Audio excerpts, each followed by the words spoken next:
ایک میری طرح کا دیندار تھا جو چہرے کا تو نیک تھا، اندر پتہ نہیں کیا کچھ تھا۔ ایک طوائف گزر رہی تھی، اس نے اس کو تبلیغ کر دی، کہنے لگا بس کر دے، سیانی بن جا۔ تو کسی دانشور میں لکھا ہے اس نے بڑا سخت جواب دیا اس عورت نے، کہنے لگی بابا میں تو جو ہوں وہ نظر بھی آ رہی ہوں، تو بتا جو تو نظر آتا ہے وہ تو ہے کہ نہیں؟ اس بندے نے چیخ ماری اور بے ہوش ہو کے گر پڑا۔ تو لوگوں نے کہا بابا آج کسی صوفی کا کلام سنا ہے جو بے ہوش ہو گیا؟ تو اس نے کہا نہیں، آج طوائف کی بات سنی ہے، طوائف کی۔ اور وہ عجیب بات کر گئی ہے، وہ کہہ گئی ہے میں تو جو ہوں میں نظر آ رہی ہوں، تو بھی تو بتانا، تو بتانا کہ تو دستار امامت پہنتا ہے۔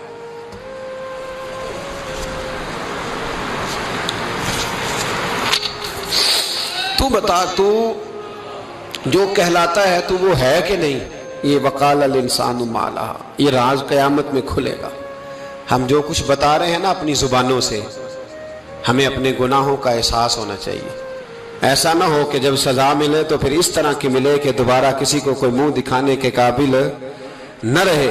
میرے بھائی یاد رکھیں اور سمجھیں، گناہ انسان کی زندگی کو تنگ کرتے ہیں۔ میرے نبی پاک علیہ السلام نے فرمایا جب تو جھوٹ بولتا ہے تو تیرے فرشتے کرامن کاتبین سائیڈ پہ ہو کے کھڑے ہو جاتے ہیں، جب تو زنا کرتا ہے تو تیرے اندر سے ایمان نکل جاتا ہے۔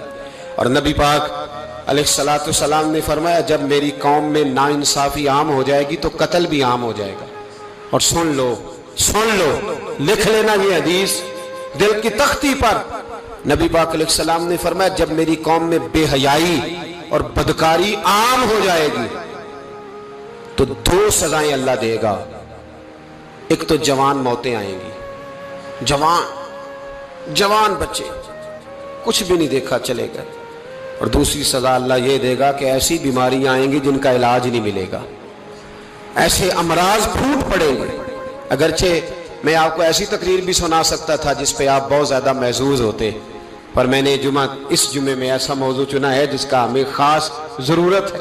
بھائی دیکھیں تو صحیح، کہیں ایسا تو نہیں کہ ہم ان عیبوں میں مبتلا ہیں۔ میرے نبی کریم علیہ السلام نے فرمایا جب تم نیکی کا حکم دینا اور برائی سے منع کرنا چھوڑ دو گے پھر اللہ تم پر ظالم حکمران مسلط کرے گا۔ اور اگلے لفظ اس سے بھی زیادہ سخت ہیں، محبوب فرمانے لگے پھر تمہاری نیک لوگ دعائیں بھی کریں گے تو اللہ وقتی طور پر ان کی دعاؤں کو بھی قبول نہیں فرمائے گا، اس لیے کہ تم لوگوں نے